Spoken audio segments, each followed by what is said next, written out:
pagi, ketemu lagi. Selamat beraktivitas.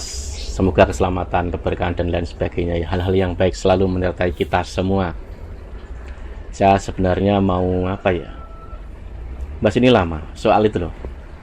Saya bilangnya ya Ustadz, dukun ya dukun, seperti itulah. Idris, hanya punya Idris saja dan lain sebagainya, banyak lah yang hal begitu, banyak. Dan ini terjadi pada orang-orang yang bisa dibilang dukun-dukun atau paranormal yang seperti bunuh hantu. Peruqyah juga sama, dukun-dukun peruqyah juga sama, nggak beda jauh gitu loh. Kalau soal-soal gini itu nggak beda jauh gitu loh.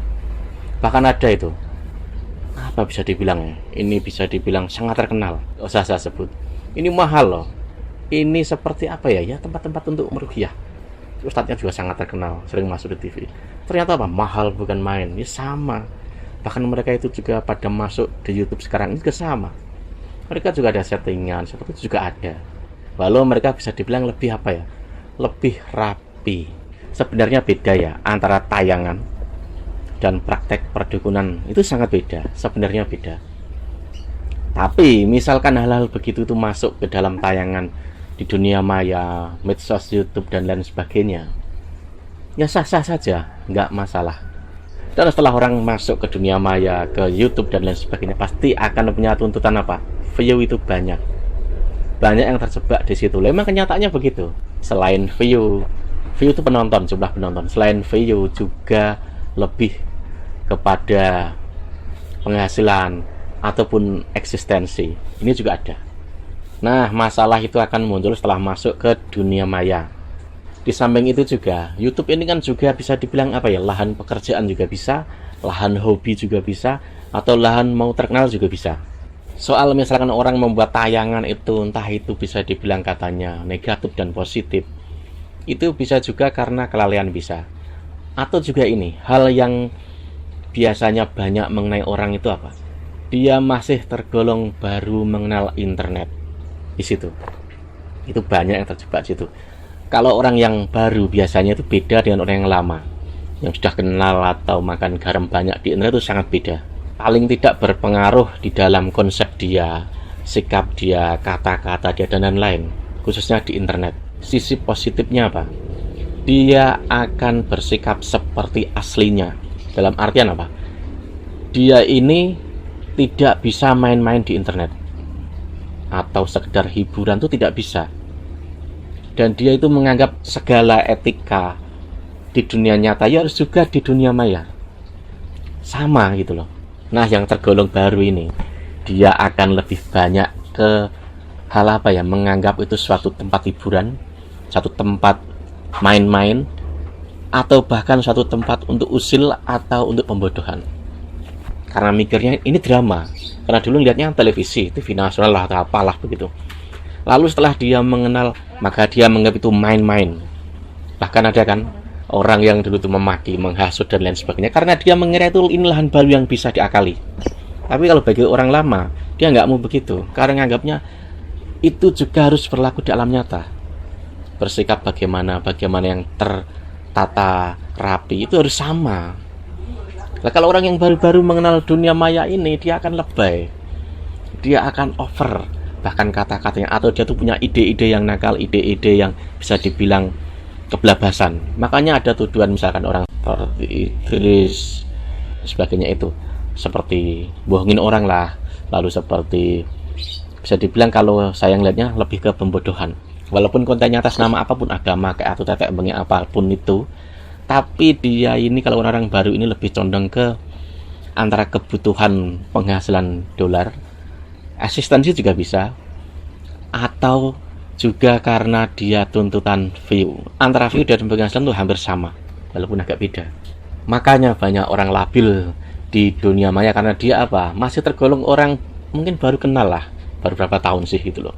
Kecuali ya orang yang udah lama, dari zaman dulu orang itu belum, orang-orang di pelosok atau di daerah itu belum pada pegang internet, dia udah pegang dulu, itu agak beda. Dia tidak mau membuat hal-hal seperti itu dalam artian konsep atau teknik atau bisa dibilang manipulasi. Dia bermain main-main. Makanya kalau orang yang begitu bisa cepat eksis loh. Tapi dia akan kena hal tuduhan menipu lah, tuduhan bisa dibilang pembodohan lah dan sebagainya seperti itu. nggak jauh juga dulu seperti ada kan Nur Sugi kan seperti itu kan. Saya yakin dia ini baru lah, bisa tergolong baru lah, beda dengan orang yang lama tuh beda. Makanya dia bebas, seakan-akan medsos ini panggung untuk berkata-kata seenaknya. Nggak bisa, itu nggak bisa rumus betul bagi orang-orang yang udah lama.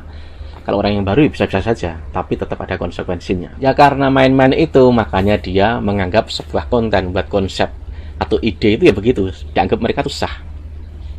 Ya karena itu tuntutan view bisa, penghasilan bisa, pekerjaan dan lain sebagainya. Apa ini ternyata settingan kan begitu. Yang jelas misalkan orang-orang yang lebay dalam ide-ide ini, kebablasan lah, tentu dia akan dapat keuntungan yang besar, terutama dari AdSense, khususnya YouTube loh ya. Ini juga kok terjadi, saya ada temen ini, dia ini juga YouTube lah gitu. Jadi gini, dia ini juga sama, tidak bisa membedakan, karena mikirnya gini, drama itu kan juga settingan, tidak nyata. Film itu juga sama, tapi dia nggak bisa membedakan antara saya membuat tayangan ini bisa dibilang pembodohan dan tidak, dia nggak bisa membedakan. Sama seperti ini juga gitu loh. Padahal yang dinamakan pembodohan itu karena orang tuh mengira itu betul dan nyata. Nah dia tuh bermain di situ. Kalau diprotes orang baru dia misalkan minta maaf, wah ternyata salah ya, kenapa nggak saya kasih tulisan apalah pemberitahuan bahwa itu settingan. Dia menyamakan antara tayangan dia dengan drama, dengan film. Kalau drama pun orang tahu itu settingan, tapi tetap nonton. Nah dia ini bermain seakan-akan ini seperti nyata, tapi drama. Nah itu makanya disebut pembodohan, menipu orang, settingan, seperti itu. Padahal semua film ya settingan. Makanya kan banyak kan yang channel-channel begitu itu juga ngungkap hal-hal bisa dibilang apa yang buru hantu lah, buru hantu plus buru dolar kan begitu. Pasnya begitu. Dia itu juga banyak kan sekarang yang di awalnya dah berkata itu drama atau settingan, tetap laku kok. Jadi bermain seakan-akan itu nyata itu salah, padahal itu drama. Itu salah. Beda dengan drama. Kalau drama dari awal udah tahu itu film itu drama. Tapi kalau kebiasaannya nyata lalu jadi seperti nyata tapi ternyata tidak, ya bisa dianggap bohongin. Kalau yang orang udah lama malu berbuat begitu, ini menyangkut sikap atau etika lah di situ. Ya seperti itulah dunia YouTube di Indonesia, khususnya pemburu hantu plus buru dolar. Ya begitu. Bisa dibilang adalah yang memang betul-betul itu nyata. Saya tahu kok ilmu itu ada, karena saya dulu pernah belajar hal begitu juga, tapi udah lama saya tinggalkan. Bisa dibilang jika misalnya ada yang begitu seperti Idris, dulu ada ya kasus apa itu soal ditembak atau apa, itu ceritanya kan dikira nyata juga, ternyata kan tidak seperti itu. Makanya itu jangan bermain dalam pola seperti itu. Dan selama YouTube ini ada, hal-hal begitu akan tetap ada dan akan ada terus. Ya anggaplah hiburan, atau misalkan orang-orang yang bermain di dalam dunia YouTube, ya diajak inilah untuk berpikir lebih gentle, dewasa di situ. Oke, sampai sini, wassalam.